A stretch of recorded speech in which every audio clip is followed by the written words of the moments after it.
राज्याच्या ग्रामविकास व पंचायत राज विभागामार्फत 17 सप्टेंबर ते 31 डिसेंबर या कालावधीत मुख्यमंत्री समृद्ध पंचायत राज अभियान राबवण्यात येणार आहे। या अभियानाचा आज अहमदपूर तालुक्यातील शिरूर ताजबंद येथील ग्रामपंचायत कार्यालयाच्या वतीने महाराष्ट्र राज्याचे सहकार मंत्री नामदार बाबासाहेब पाटील यांच्या शुभ हस्ते वृक्षारोपण करून शुभारंभ करण्यात आला। ह्या कार्यक्रमात मुख्यमंत्री देवेंद्र फडणवीस यांच्या शुभ हस्ते छत्रपती संभाजीनगर जिल्ह्यातील किनगाव येथे झालेल्या मुख्यमंत्री समृद्ध पंचायत राज अभियानाच्या राज्यस्तरीय शुभारंभाचे थेट प्रक्षेपण दाखवण्यात आले। या कार्यक्रमाच्या अध्यक्षस्थानी सरपंच मच्छिंद्र वाघमारे हे होते, तर प्रमुख उपस्थितीत सेवानिवृत्त कार्यकारी अभियंता साहेबराव जाधव तात्या, उपविभागीय अधिकारी मंजुषा लटपटे, तहसीलदार उज्ज्वला पांगरकर, गटविकास अधिकारी पंकज शेळके, उपअभियंता पांचाळ,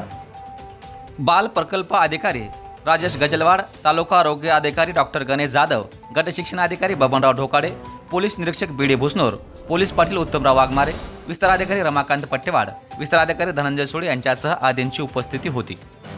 ह्या अभियानात शिरूर ताजबंद ग्रामपंचायतीच्या वेबसाईटचा शुभारंभ, पाणी पुरवठा विभागाकडून 17 सप्टेंबर ते 2 ऑक्टोबरपर्यंत राबविण्यात येणाऱ्या स्वच्छता ही सेवा अभियानाचा शुभारंभ, महिला व बाल कल्याण विभागामार्फत सही पोषण देश रोशन ह्या राष्ट्रीय पोषण महासप्ताहाचा शुभारंभ, आरोग्य विभागामार्फत 17 सप्टेंबर ते 2 ऑक्टोबरपर्यंत स्वस्थ नारी सशक्त परिवार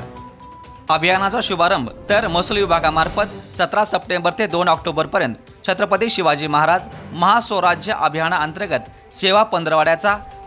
मंत्री महोदयांच्या हस्ते शुभारंभ करून हैदराबाद गॅजेटनुसार मराठा कुणबी प्रमाणपत्राचे वाटप सहकार मंत्री तथा मराठा उपसमितीचे सदस्य नामदार बाबासाहेब पाटील यांच्या शुभ हस्ते वाटप करण्यात आले। या कार्यक्रमाच्या प्रारंभी राष्ट्रपिता महात्मा गांधी, स्वामी रामानंद तीर्थ, संत गाडगे बाबा, राष्ट्रसंत तुकडोजी महाराज यांच्या प्रतिमेचं पूजन व दीप प्रज्वलन करून या अभियानास प्रारंभ झाला। या कार्यक्रमाचे प्रास्ताविक ग्रामपंचायत अधिकारी प्रशांत घुगे यांनी केले, तर सूत्रसंचालन केशव केंचे, तर आभार सरपंच मच्छिंद्र वाघमारे यांनी मानले। हा कार्यक्रम यशस्वी करण्यासाठी उपसरपंच सूरज भैया पाटील, बांधकाम सभापती युवराज भैया पाटील यांच्यासह सर्व सन्माननीय ग्रामपंचायत सदस्य कर्मचारी यांनी परिश्रम घेतले। एसडी न्यूज पुढीलसाठी धर्मपाल सरवदे, अहमदपूर, लातूर।